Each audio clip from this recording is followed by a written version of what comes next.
how do we avoid these catastrophic emerging infections that risk the kind of pandemic threat that this coronavirus has represented? First of all, there is primary prevention.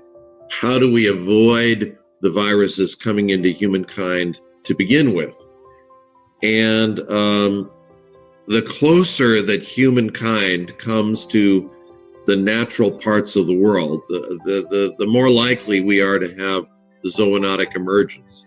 For example, HIV jumped into humans in a big way, probably in Central Africa with persons who hunted great apes.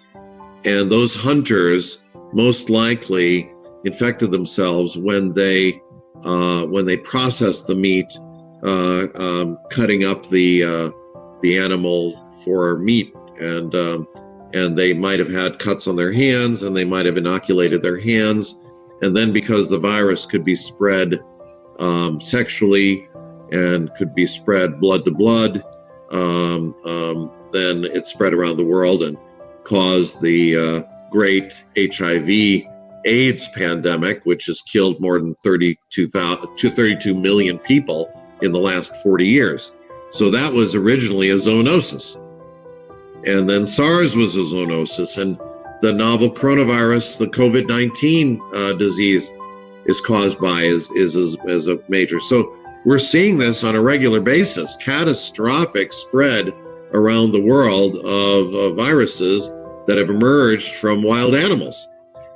And I think that there are several reasons for this. Number one, we have a global population explosion.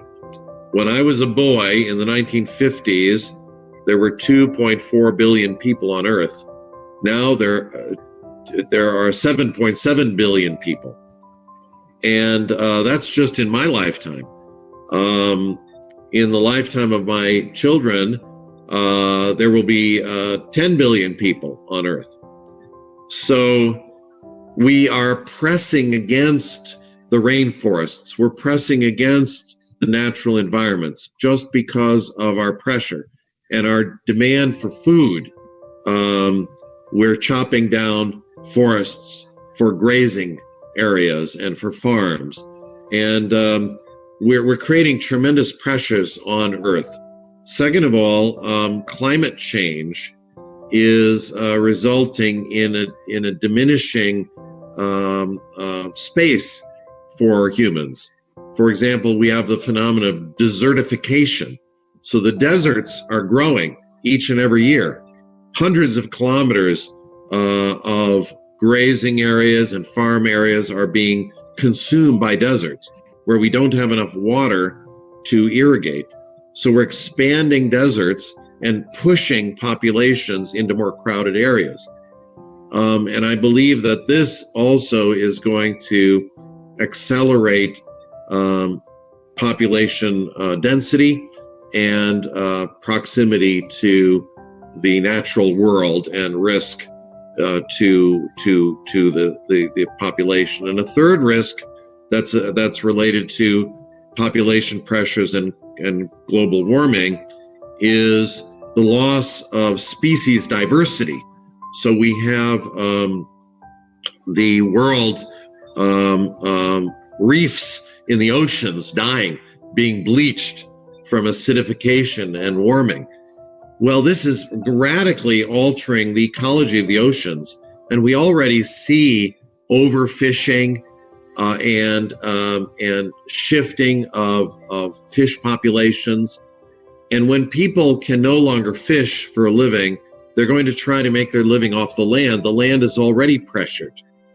So the combination of global warming, overpopulation, and loss of species diversity, I believe is going to create tremendous pressures and is going to accelerate the probability of viral and other diseases emerging from vertebrate animals and coming into humans. So I think the world ought to use this historic event of the coronavirus, which seems to me to be a combination of the pandemic in 1918 and 1919, because of how widely spread and how efficient it is, with the Great Depression. And if there are two events that are more dramatic in the 20th century than those, I'd like somebody to tell me what they are.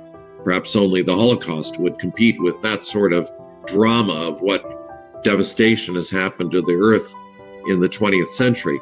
And the 21st century could be much worse because we have so many more people on earth. We have such a serious crisis of global warming that the world is not taking seriously and is not remediating adequately. And this crisis of the loss of species diversity and the severe alteration of ecological relations between animals that have gone on for centuries are being severely altered now. So I feel that this should be a wake-up call to the world for these broader issues.